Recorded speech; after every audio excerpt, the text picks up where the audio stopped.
New India live के दर्शकों को नमस्कार। दर्शकों, आज एक विशेष बातचीत को लेकर प्रदेश के पूर्व वित्त मंत्री कैप्टन अभिमन्यु जी हमारे साथ में हैं, उनसे करेंगे खास बातचीत। कैप्टन साहब, आपका स्वागत है। धन्यवाद सुनील मान जी, आपका बहुत बहुत धन्यवाद।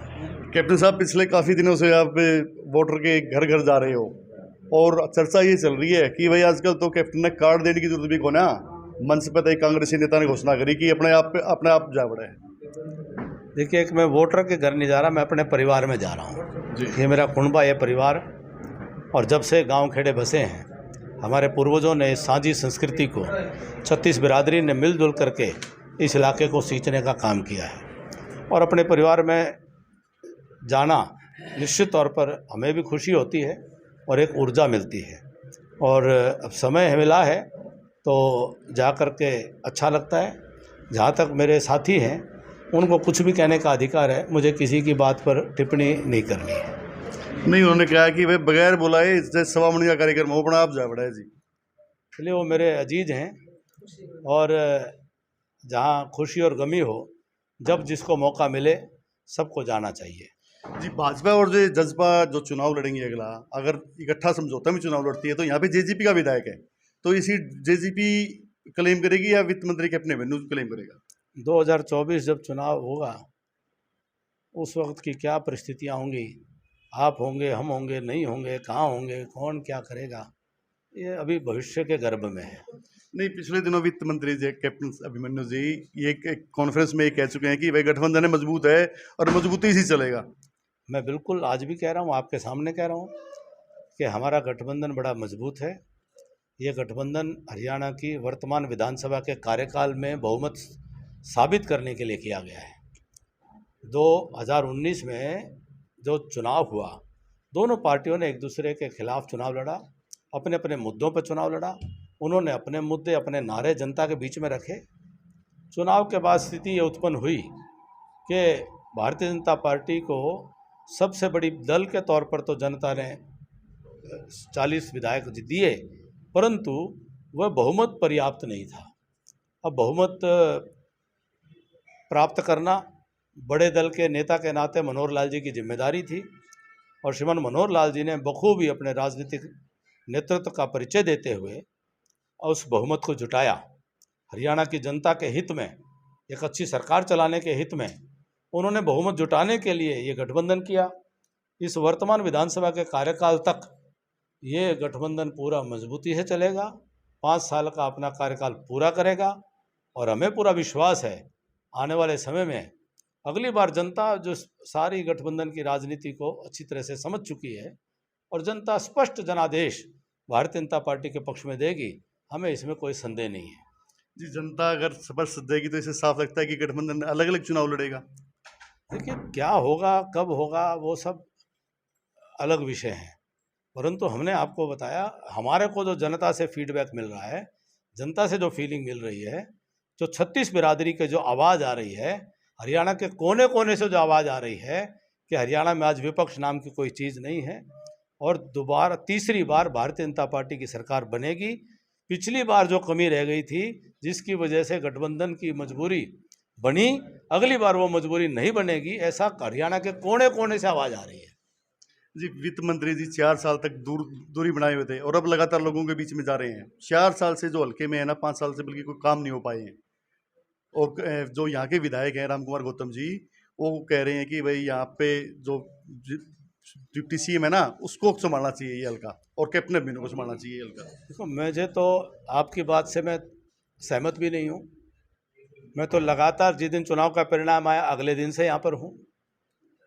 चाहे कोरोना का काल हुआ, हमने ऑक्सीजन कॉन्सेंट्रेटर हों, या हमने मास्क हों, या हमने जो बॉडी के जो वो बनाए थे कवर, वो सारी उन चीज़ों की व्यवस्था कराने का काम हो, जब जब संभव हुआ, कोरोना के समय में भी जब भी परिस्थिति थोड़ी सी ठीक हुई, हम अपने क्षेत्र के संपर्क में रहे।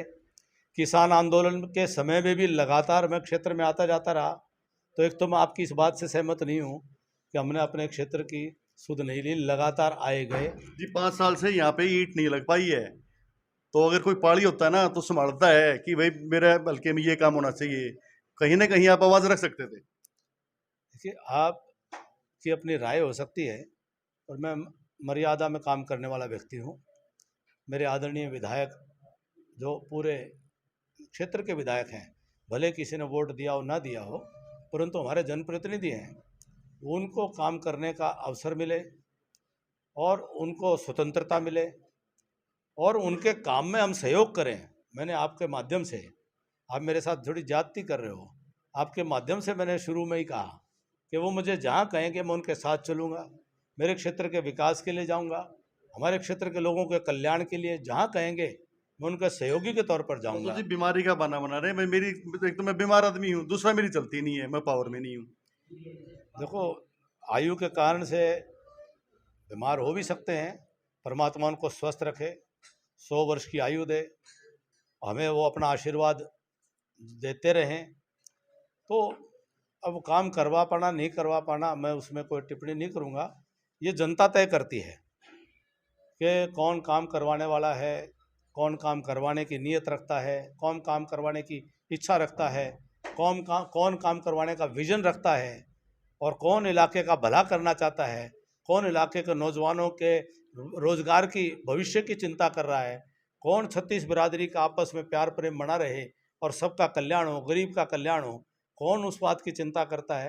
ये तो आने वाले समय में क्षेत्र के जो मालिक हैं वो इन सब चीज़ों को देख रहे हैं, वो सबके क्रियाकलापों को देख रहे हैं, वो सबकी भाषा को सुन रहे हैं, वो सबके जो वक्तव्य हैं उसके अंदर कौन कितनी मर्यादा रख रहा है और कौन कितनी मर्यादा तोड़ रहा है। ये मेरा जो इलाका है, ये मेरा इलाका बड़े सुसंस्कृत बुजुर्गों का इलाका है। इन बुजुर्गों ने हमको संस्कार दिए हैं, इन्होंने हमेशा हमको मर्यादा सिखाई है, हमेशा हमारे भाईचारे में एक दूसरे के प्रति अच्छी भावना और अच्छे शब्दों को इस्तेमाल करना सिखाया है। आज कई प्रकार के शब्दावली चलती है, मैं सबको इतना ही कहूँगा, राजनीतिक विचारधारा अलग अलग हो सकती हैं, राजनीतिक संगठन झंडे अलग अलग हो सकते हैं, राजनीतिक विरोध के कारण चुनाव भी हम आपस में लड़ सकते हैं, परंतु हमारे इलाके के बुजुर्गों को हमें हमेशा ध्यान रखना चाहिए, उनकी सीख कि हमें उनके दिखाए हुए रास्ते पर चलते हुए में एक दूसरे की मान मर्यादा को हमें बढ़ाना चाहिए, हमें छोटा नहीं करना चाहिए। अपना मारा छा में गिरे, ये बार वालों ने कभी भी हमारा भला नहीं करा, इन्होंने केवल हमारे इलाके का नुकसान किया। ये नारे ले करके, झूठे नारे लगा करके हमारे भोले भाले लोगों को बहका जाते हैं और कहीं ना कहीं हम हमेशा नुकसान खा जाते हैं। तो मेरा सभी से यही है कि भाई अपने क्षेत्र के विकास के लिए अपने जो भाई हैं, अपने बच्चे हैं, उनके साथ देने का ये काम करेंगे तो फिर कोई ये कहने के लिए चुनौती नहीं दे पाएगा, हमारे इलाके के अंदर आकर के कोई ये चुनौती नहीं दे पाएगा कि फलाना जो है वो डबवाली के अंदर मेंबर पंचायत भी नहीं बन सकता। ये आपके इलाके को छुट्टी दे के जाते हैं जो लोग, उनको भी आप कम से कम भविष्य में बता सकोगे कि अब भाई हम अपने भाई बच्चों का साथ देने का काम करते हैं, जैसा भी होंगे हम अपनों के साथ खड़े हैं। जी पिछले दिनों एक कार्यक्रम में दीपेंद्र हुड्डा जी भी ये कह गए कि भाई नारायण तो मेरा अपना हल्का है, मेरी कर्म भूमि है। वो अपनी कलोई ने बना लें, वही बतेरा। जी पिछले दिनों से का देख रहे हैं, मैं उनका नाम तो नहीं। मुझे आपने पूछा है सवाल, जी मुझे आप उनसे ये पूछ के बता दो कि कलोई हल्के के 60 गांव में पिछले 5 साल में वो एक बार भी जाके आए हैं क्या? अगर वहाँ 60 गांव है तो एक बार भी गए हैं क्या? और जब 5-10 साल उनका राज था, जब सारा का सारा काम विकास और सारी नौकरी बिजली पानी सब कुछ वो जैसे कर रहे थे, सारा हरियाणा जानता है, उसके बाद और वो तो मुख्यमंत्री थे, मुख्यमंत्री ने भी सारा, जिसने चौधरी भजनलाल जी का कुंबा, चौधरी ओम प्रकाश चौटाला जी का कुंबा, चौधरी बीरेंद्र सिंह जी का, सुरजेवाला जी का, सबको जिन्होंने बर्फ में लगा दिया था, ऐसा पावरफुल मुख्यमंत्री ये बताए कि अपनी विधानसभा में कितने कॉलेज बनाए, कितनी ITI बनाई। जी पिछले कुछ दिनों से बीजेपी के कुछ कार्यकर्ता कैप्टन अभिमन्यु जी से नाराज चल रहे हैं, मैं उनका नाम तो नहीं बताना चाहूँगा, लेकिन नाराज चल रहे हैं, उनको मनाने की कोई कवायद चल रही है? ये तो परिवार के अंदर चलता रहता है, हम तो औरों को भी मनाने को चलते हैं, अपना तो अपना ही होते हैं। जी ये थे पूर्व वित्त मंत्री कैप्टन अभिमन्यु जी, इन्होंने बताया है कि जो बीजेपी में परिवार है, परिवार में नाराजगी चलती रहती है, वो अपनों को तो मनाएंगे, साथ में दूसरों को भी मनाकर अपने साथ जोड़ने का काम करेंगे। कैमरामैन सचिन सैनी के साथ सुनील मान, न्यू इंडिया लाइव।